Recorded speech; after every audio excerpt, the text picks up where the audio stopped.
The city lights shimmered like scattered stars reflected on the pavement. The sound of distant laughter floated through the streets, mixing with the hum of car engines and soft music spilling from a downtown restaurant called the Velvet Leaf. Inside that restaurant, among the polished tables and fine crystal glasses, sat Ethan Brooks, a man who didn't quite belong there.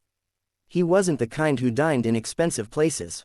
His world smelled of motor oil and gasoline, his hands scarred and rough from years of fixing engines. But tonight, he wore his best shirt, clean, though a bit wrinkled, and his old watch, the one his father had given him before he died.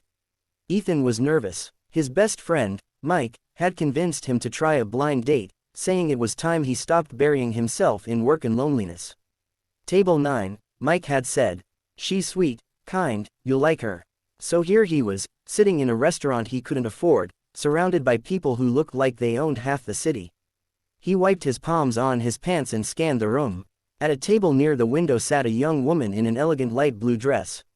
Her posture was perfect, her hair a gentle wave of chestnut brown. She had the kind of presence that drew the eye, not because of beauty alone, but because of quiet strength.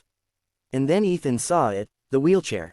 She was staring out the window, a distant look in her eyes, as if the world outside belonged to someone else. Ethan looked at the number on her table, 8. He was supposed to be at 9. He hesitated, then took a breath. Something about her loneliness mirrored his own. Maybe fate was giving him a reason to sit down. He walked over and smiled awkwardly. Hi, you must be Anna. The woman turned, startled. Then, after a pause, she smiled faintly. Yes, you must be, Ethan. He nodded, feeling his heart ease a little. Yeah, that's me. Dinner started awkwardly. He told her about the garage he worked in, about how he took care of his younger sister after their parents passed away. She listened quietly, nodding, asking gentle questions. When she spoke, her voice was calm, but tinged with sadness. She told him her name was Grace, that she loved painting and once dreamed of traveling the world, but life had other plans. She never mentioned the wheelchair. Neither did he. Hours passed, and the conversation began to flow like music. Ethan found himself laughing, really laughing, for the first time in years. Grace had a dry sense of humor, sharp and surprising. At one point, she said softly, "You're not like the others." "Others?" he asked. "The men who sit here," she replied with a small, wistful smile. "They talk to my father's money, not to me."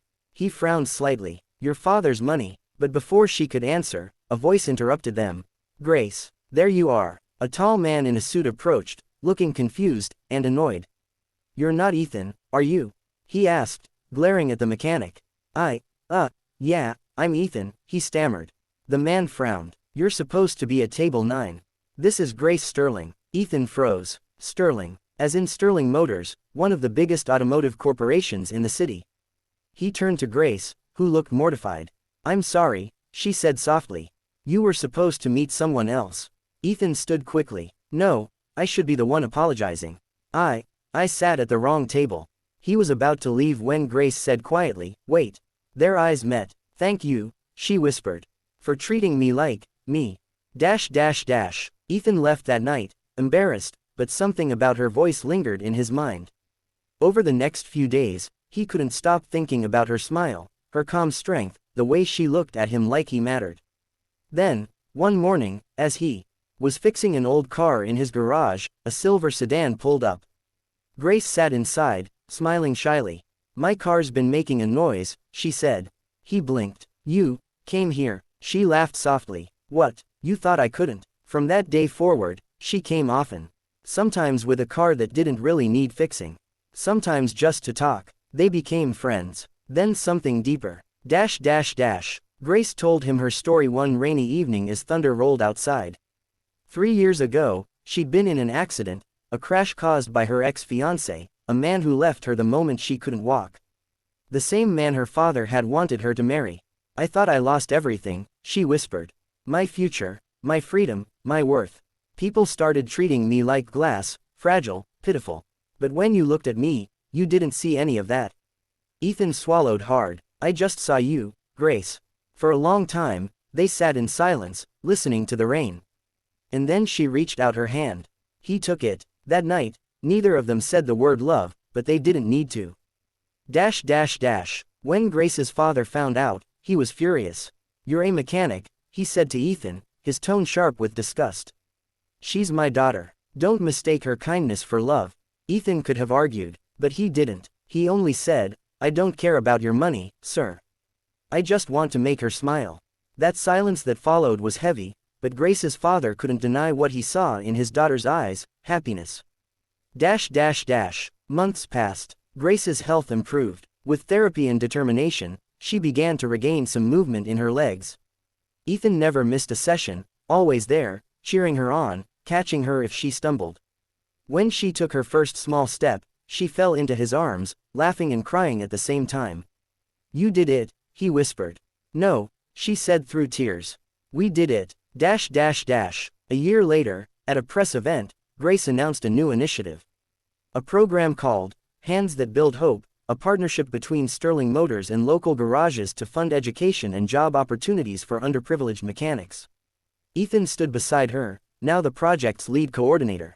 When a reporter asked her what inspired the idea, Grace smiled and said, "Someone once sat at the wrong table and showed me what real strength looks like."